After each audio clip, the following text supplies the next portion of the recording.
Hey everyone, Matt here from Docs Running, and today we're going to do a sub-3 review of the Puma Fast-FWD Nitro Elite. So this is Puma's short distance racing shoe. It is meant to be kind of a road track spike, so to speak, like your mile, 5K, 10K racing shoe, and I think that's exactly what it feels like and how it functions. This was a personal purchase. Puma did not see this to us, and I was really curious to get some miles on this and try it, so I bought it myself. And here's what I think of it. We're gonna have a full written review, but here's some initial thoughts after several workouts in this shoe.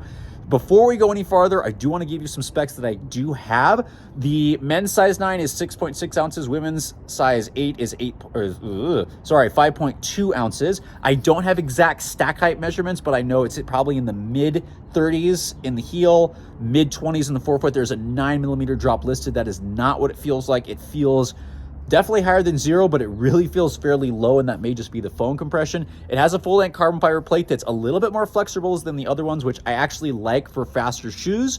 So that's great, works really, really well there. Full-length Nitro Elite foam and a P-Bax insole. Thank you, Puma, for paying attention to that.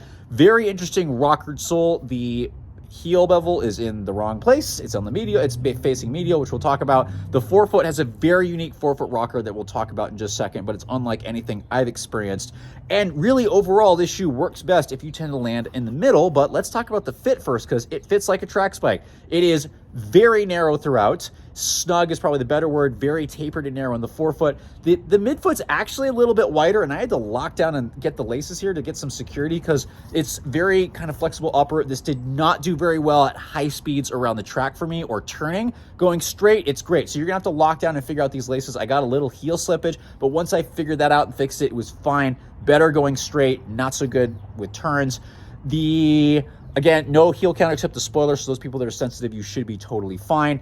Midsole feels really good. It's really bouncy when you start picking the pace up. Jogging feels fine, not super aggressive. But if you're someone that lands in this area, it feels really good. Does not feel so good if you're someone like me that tries to toe off really hard. There's a couple reasons why. I generally like a little bit of forefoot stability, but this version of this shoe is biased a little bit, so the forefoot just feels like it's a little higher than the lateral side, which is great. Some people need medial stability in the forefoot.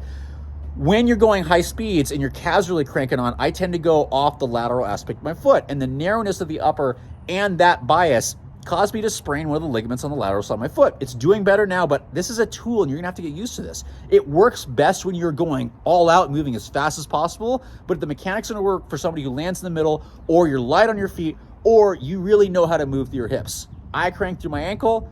That's just who I am, so put a little pressure out here. So this, just like anything, is a very aggressive tool. You're gonna need to figure out if this is gonna work for you, and you're gonna need to learn how to use it.